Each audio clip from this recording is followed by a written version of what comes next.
What's going on, guys? Today, I have a breakdown of everything that was shown in the Path of Exile 2, the third Edict 0.3 reveal. We've got major in-game changes, new crafting mechanics, buffs to all classes, a new pinnacle boss, and much, much more. With that, let's dive right into it. So with the 0.3 reveal, we've learned that we're going to be getting Act 4, which takes place on the Karui Archipelago. You're able to pick which islands you go to in any order. This is a non-linear approach which allows the player to pick how they want to go about Act 4. Each island will offer unique areas, vendors, and enemies totaling around 16 new areas and 12 new bosses. They've also removed Cruel Mode, which is a huge sigh of relief. No more running Acts 1, 2, and 3 back to back. You'll do Acts 1 through 4 and then jump into the new Interlude Acts. These are 3 mini acts focusing around the first 3 acts with new storylines, areas, and bosses. You'll revisit Clearfell, the Vastiri Deserts, and delve into a Vol mountain that's been sealed for hundreds of years.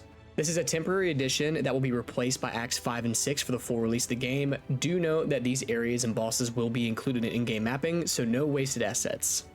While playing through the new campaign, you'll notice the new League mechanic, Abyss. Cracks in the ground will appear which spawn abyssal enemies. Killing them and nearby packs of monsters will spawn more abyssal monsters. You'll follow these abyssal cracks till you come across a pit that spawns more monsters, which rewards you with an abyssal trove for some good loot. These pits can rarely lead to an abyssal depth, which is a dungeon-like area that has a special rare enemy at the end. Once killed, will allow you to open tons of abyssal troves for some juicy loot.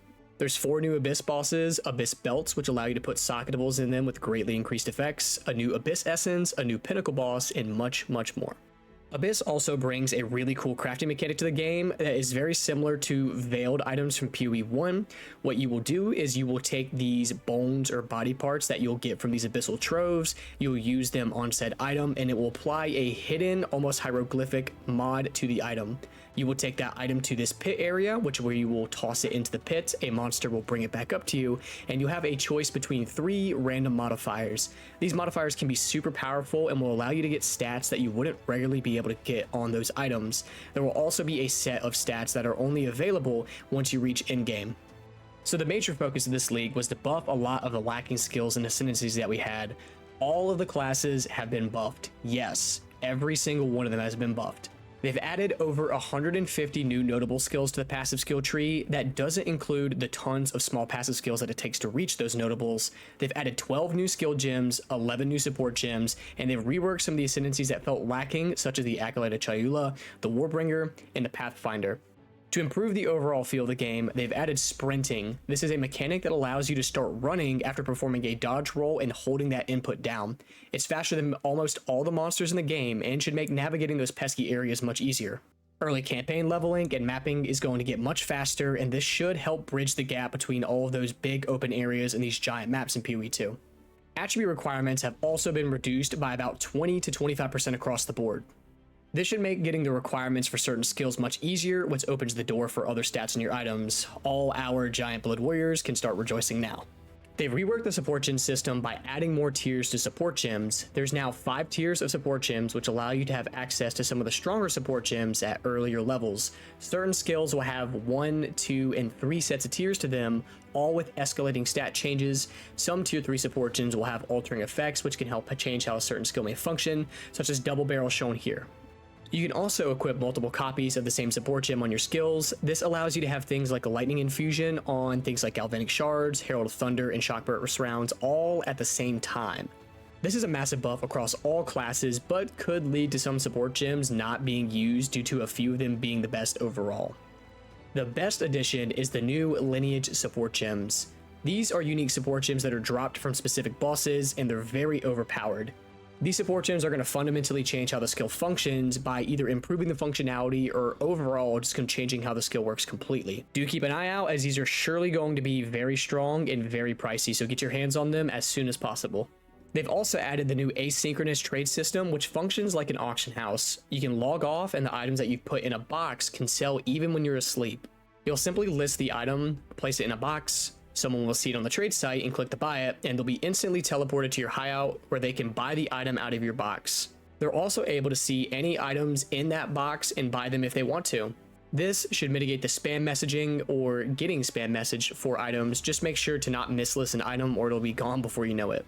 Crafting has been massively improved this update, as they've added a ton of new tools to make high-end items. They've added greater and perfect variants of augmentation, transmutation, regal, exalt, and chaos orbs, which guarantee that whatever stat is applied to an item will be that level tier or higher. This should make earlier stages of crafting much easier. They've also reworked the essence system so that there's tiers to essences and they can guarantee a certain stat on an item. This will let you target craft certain stats in the early stages of crafting. The higher the tier of essence, the higher tier of the stat. Perfect essences are new and will function like a chaos orb, replacing one of the existing stats with a new unique stat line that could be super powerful. For the high-end crafters, they've added the Hinakora's Lock, which once applied will allow you to see what the next prefix or suffix added to the item would be. This will allow you to know if it's worth slamming an exalt or getting ready to whittle some stats off. Do expect this to be very, very expensive. Another improvement for high-end crafting is some of the new omens that they've added.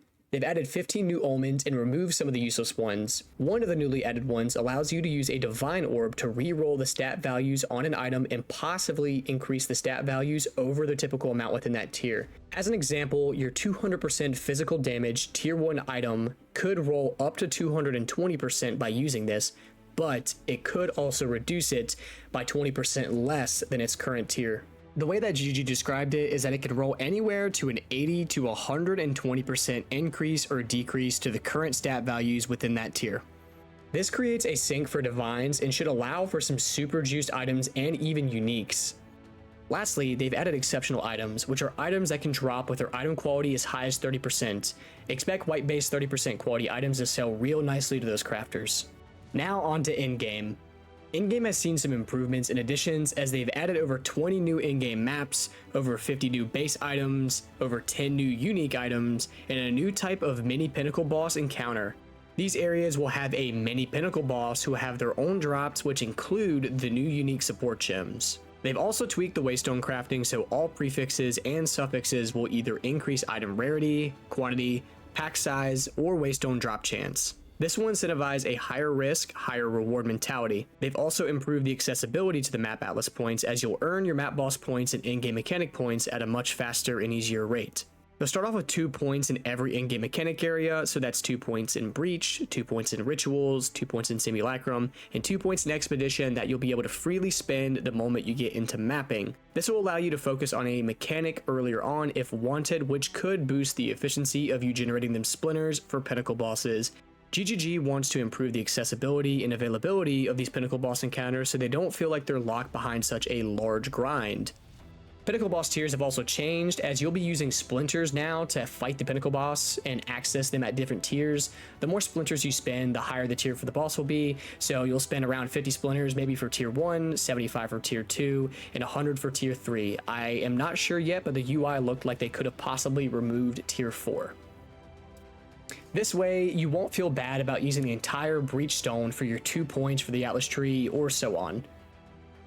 Arbiter will also be different as he will only have 2 tiers, regular Arbiter and then the Uber Arbiter. There will be 2 different types of Crisis Fragments, one set will allow access to regular Arbiter, and one set will allow access to Uber Arbiter. This will incentivize you to kill him for those points earlier on, rather than selling those keys for currency. So getting your first Arbiter kill should be much cheaper and easier, and the Uber Arbiter key should be expensive and should have some decent drops. So that wraps up a very rapid fire summary of the changes that they proposed for 0.3. I did not cover absolutely everything here. If you want the specifics for all buffs and nerfs, be sure to either watch my VOD going over the patch notes or read them for yourselves. I'll include a link to both of those things in the description, and I look forward to theory crafting and making build videos again. Thank you guys for watching, and I'll see you in the next one. Y'all take care.